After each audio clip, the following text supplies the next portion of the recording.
universo de líquidos, a lua de Júpiter, Europa, parece ser um lugar improvável para se encontrar água.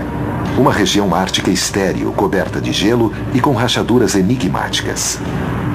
É como olhar para as placas de gelo do Ártico ou da Antártica. Podemos ver rachaduras recém-formadas e isso faz parecer que a superfície está flutuando ali em cima sobre o líquido que está embaixo. E não é só um pouco de água. Por baixo de uma camada de 96 quilômetros de gelo, existe um oceano com 96 quilômetros de profundidade. É bem fundo, vai ter que perfurar muita coisa se quiser pescar no gelo da Europa.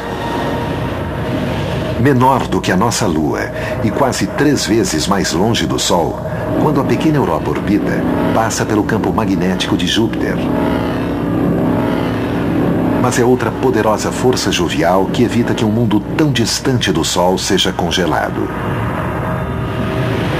Ela pega energia da força gravitacional de Júpiter. Júpiter é muito maciço e altera as marés na Europa, assim como a Lua altera as marés na Terra. A gravidade de Júpiter, somada às alterações derivadas de outros satélites nas órbitas próximas, comprime e estica a Europa, resultando num atrito que esquenta e derrete o interior da Lua. O que resta no interior da Europa é água salgada. É basicamente H2O, a boa e velha água, mas dissolvido nela encontramos sal e outras coisas, assim como encontramos sal e minerais dissolvidos em nossos oceanos. A melhor analogia para a água da Europa é a água do Mar Morto, em Israel, onde se encontra uma concentração muito grande de sal. Não é um bom lugar para beber água. Líquidos podem surgir nos locais mais inesperados. E nenhum pode ser mais surpreendente quanto um líquido muito antigo, descoberto recentemente. Há 14 bilhões de anos, o universo surgiu como um ponto infinitamente pequeno. Depois, sofreu uma explosão cósmica, conhecida como Big Bang. Ele dilatou-se, expandindo-se cada vez mais. Partículas exóticas e gases resfriando-se e unindo-se às estrelas, e depois a sistemas solares e galáxias. Mas vamos voltar o relógio a um tempo um pouco antes do Big Bang, antes de os prótons e elétrons se combinarem e formarem os primeiros átomos. Tudo estava se esbarrando e estava se rompendo, então o que acontecia é que não havia liberdade o bastante para as partículas se assentarem e se agruparem às coisas que conhecemos hoje.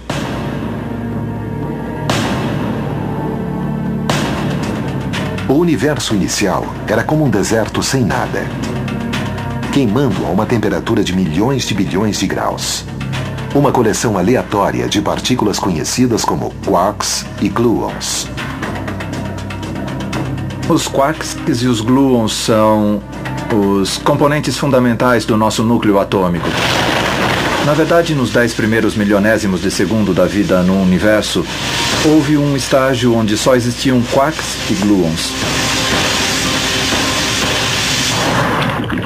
Novas simulações das condições do universo inicial revelaram que quarks e gluons individuais não voavam aleatoriamente como um gás, como seria de se esperar nessas condições. Em vez disso, elas estavam conectadas e fluindo como um líquido. Um ótimo exemplo para isso é a areia.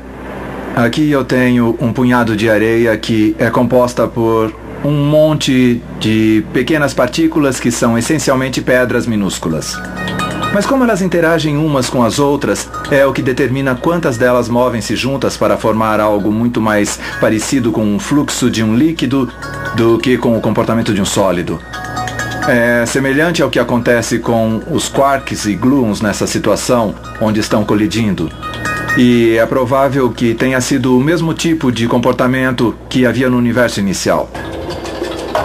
Podemos ver padrões na areia que parecem ondulações na superfície de um oceano, reagindo, por exemplo, ao vento, respondendo de uma forma que é muito mais parecida com a de um fluido ou de um líquido do que de um sólido. Ondulações são traços deixados para trás por algum tipo de perturbação. Em uma matéria no estado líquido, as ondulações propagam-se facilmente por toda parte. Essa habilidade em transmitir muito bem as perturbações pode ter trazido algum reflexo no destino final do universo. Nesse momento caótico e crítico após sua criação, a fluidez do líquido em nosso universo inicial já começava a demonstrar sinais de um grande futuro. Então, algumas partes do fluido são ligeiramente mais densas do que outras, e isso revela padrões que começam a formar o que, por fim, viria a ser a estrutura que encontramos no universo final. O movimento dos líquidos está ligado à estrutura do tempo e espaço. Então, a próxima vez que beber um refrigerante, mergulhar em uma piscina ou observar as gotas de chuva caindo, lembre-se que está presenciando o nosso universo em seu momento mais vivo.